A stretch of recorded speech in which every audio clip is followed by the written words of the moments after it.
Hello, welcome back to Kim Reads. We're going to start Kirsten Saves the Day. Chapter 1, The Bee Tree. We need enough fish for our supper and for Aunt Olaf's family too, Mama told Kirsten and her little brother Peter. That's fish for 9 hungry people. Can you catch that many? She handed them fishing poles and a willow basket to put the fish when they caught them. Yes, Mama, we can catch all the fish you need, Kirsten says. The stream is full of trout. The June day was warm and sunny, and she was eager to be on her way. Good, and take care of Peter, Mama added, looking straight at Kirsten. The last time she went with you, he chased a skunk. Peter made a face. I only did that once, he said, and picked up a small basket filled with crickets that they used for bait. With the baby on her shoulder, Mama walked with Peter and remembered to the path that crossed the meadow. Remember, you've got bare feet, so watch for snakes, Mama says. They hurried ahead of her. And keep a lookout for bears. Don't take any foolish chances. Well, be careful, Kirsten called. Do you have your whistle? Mama called back. Yes, Mom, I'll blow if anything happens. Kirsten waved the wooden whistle her brother Lars had carved for her, and grinned at Peter. Mama worries too much, she whispered. Peter swung the bait basket. Papa says that mamas are supposed to worry. Let's run, Kirsten. As they ran toward the stream, the black and white puppy Caro dashed down the path after them. The pup leaped against Peter's legs and then Kirsten's skirt. We should chase Caro back home, Kirsten said. He might steal our fish, and Mama's counting us to get fish for supper. Peter knelt and catch Caro's head. The pup swiped Peter's ear with his pink tongue. Please let Caro come with us, he said. He likes this stream just like we do. Caro cupped his head and gazed up at Kirsten. He was white with one black ear and black spots. You're such a cute pup, Kirsten said. She turned to her brother. But Peter, you know Caro will chase anything, even a snake.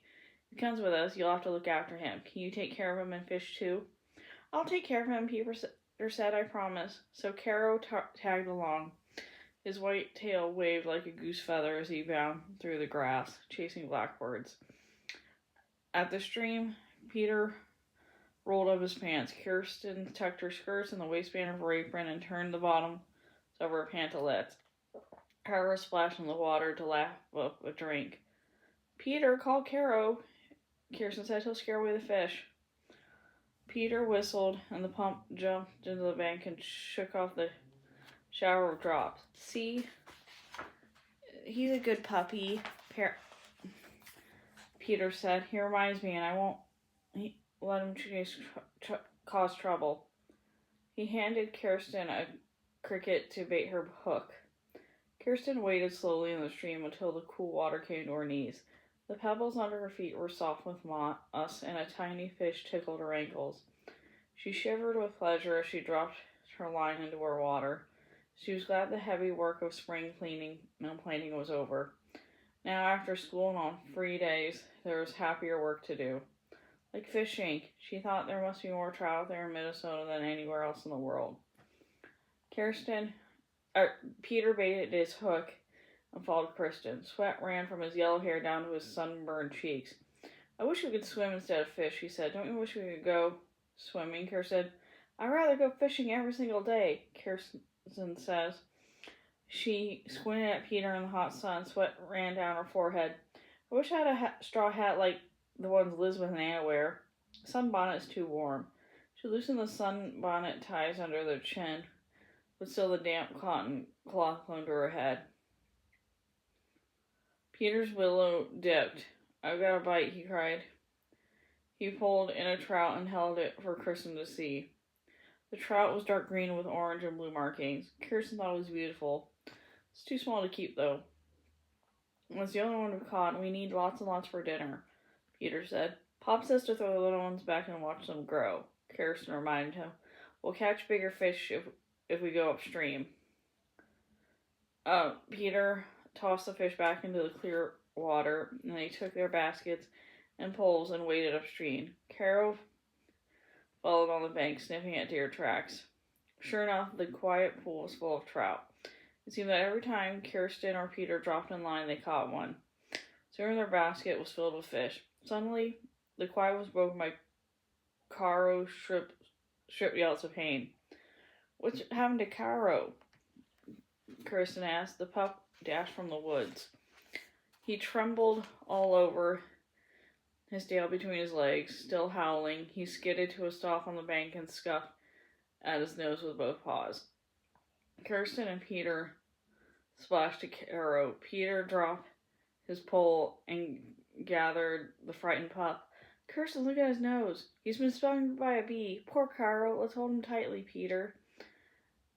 Peter wrestled Caro still, then held the pup's head in both hands while Kirsten pulled out the stinger. Poor puppy," she whispered over and over again against Caro's soft black ear. "I know it hurts, but I can make it better." "I was going to take care of him, really I was," Peter said. He looked as though he might cry, "but I was so busy catching fish, I didn't notice when he wandered away."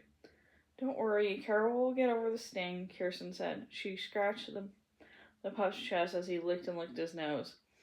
As she comforted him, she peered over his head in the deep woods where he wandered. The breeze smelled sweet, like blossoms, and in the distance, Kirsten thought she heard a faint hum, like cats purring, or Papa's snore, or maybe bees. "I bet Caro's found a bee tree," she said softly. "A bee tree?" Peter said. "What's a bee tree?" "A bee tree is one with a hole in it where bees live." "Listen," Kirsten said. Peter cocked his head the way Caro did when he heard a whistle. "I do hear something humming," he said. "I think those are bees. And what do you smell that sweet scent? It's basswood blossoms." Paul told me that bees love the blossoms on a basswood trees. "I smell blossoms," Peter said, "and I hear bees, but why are you so happy about a tree full of bees?" He rubbed his freckled cheek against Caro's ear. "A bee stung Caro." Kirsten jumped at her feet and brushed the sand from her skirt. "Bees make honey," she said. "A bee tree will be packed full of honeycombs." Peter took Caro in his arms and cradled him. "What will we do with a tree full of honeycombs?" he asked. "We get them out of a tree and bring them to Mama. She'll use the honey to make cakes and cookies," Kirsten said. "Cookies?" Peter grinned. "A bee tree is good for more than just cookies, though." Kirsten tried to calmly, but as though about the bee tree, she grew more and more excited. "Finding a bee tree is like finding a treasure. There's so much money in a bee tree, Papa will be able to sell some of it at Mr. Burkhoff's store. And then Papa can buy the things we need this summer. I heard him say he doesn't have enough money for a saw and the cloth needs and boots for Lars. If we bring Papa a whole tree full of honeycombs, he won't have to worry about money. I bet he'll be able to buy everything."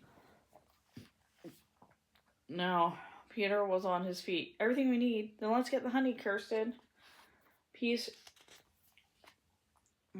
Kirsten pressed her finger on her lips and peered out the woods. "We can't just get the honey. First we have to find the bee tree. It must be nearby. Caro got stung. We both hear buzzing." Peter said softly as though the bee tree was his idea to begin with. "Listen again." She listened. Yes, the humming came from a deep woods. "If we find the bee tree, we'd make Mom and Papa so proud," she whispered.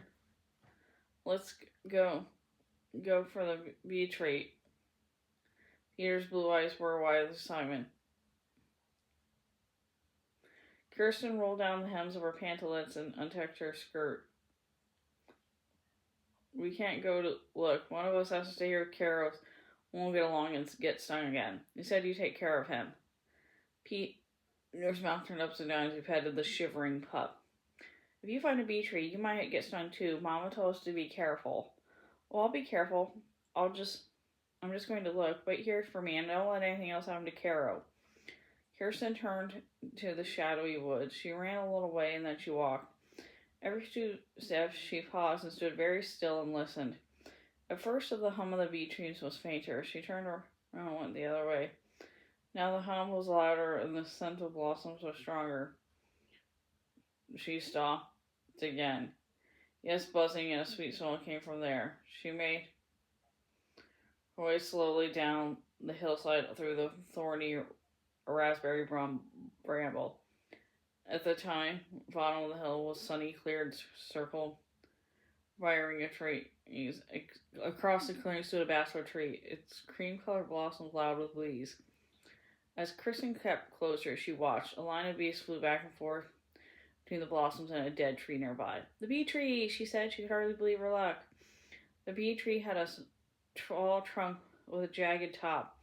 It was hollow, with a small opening just above Kirsten's head. Bees flew in and out of the opening. There were so many of them, thousands and thousands of bees.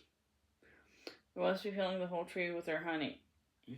"I found a bee tree," Kirsten whispered, "all by myself. It was like finding a treasure. It was like if she could bring this honey home, there would be plenty to cook with and lots to sell at the store.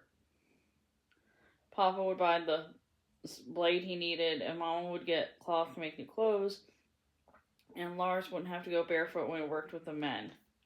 "Oh, I've got to get this honey," Kirsten said. "There has to be a way, and I know I can find it." She studied the tree carefully. The opening was too high for her to reach across, and she stood on a log. Maybe she'd have to climb a little, too.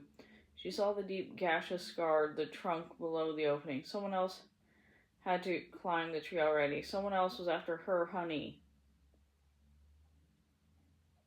Now, Kirsten saw paw prints in the sand of the clearing. Bear paw prints! Bears were after her honey. Kirsten backed away slowly from the bee tree and looked in the bushes. Papa and Mama had warned her many times to stay away from bears. But there was no sign of bears on this sunny morning. Probably the bears had gone away to another part of the woods and wouldn't come back. Anyway, this honey was hers, not the bears'. She had discovered it, and it was all she'd do now to figure out how to take it home. She tried to think of how Papa got honey from his beehives back in Sweden. She remembered he used smoke to calm the bees and wore a veil to protect his head. Papa packed his bee veil in this trunk with the rest of the things he brought to America. Probably the bee veil would be in the barn. If we could get the smoke and the bee veil, I could get this honey by myself, Kirsten thought.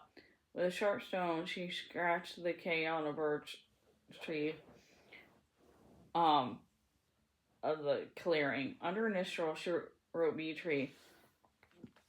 Now, the tree belonged to her and no one else could claim it. She ran back to where Peter was waiting for her. Peter, I was right," she called as she ran to the stream. "This is a bee tree."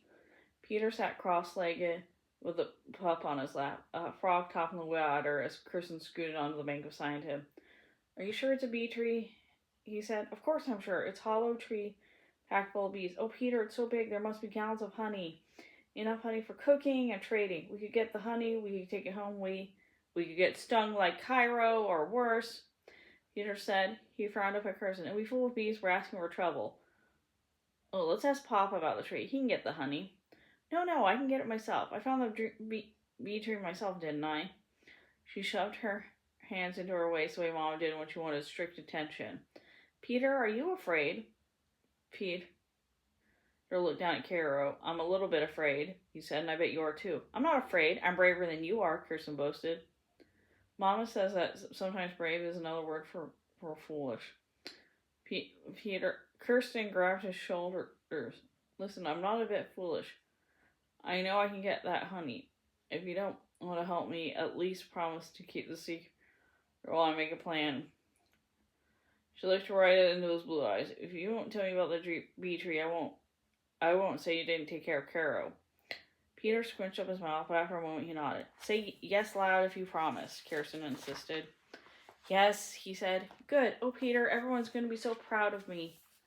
That's the end of that chapter. See you later.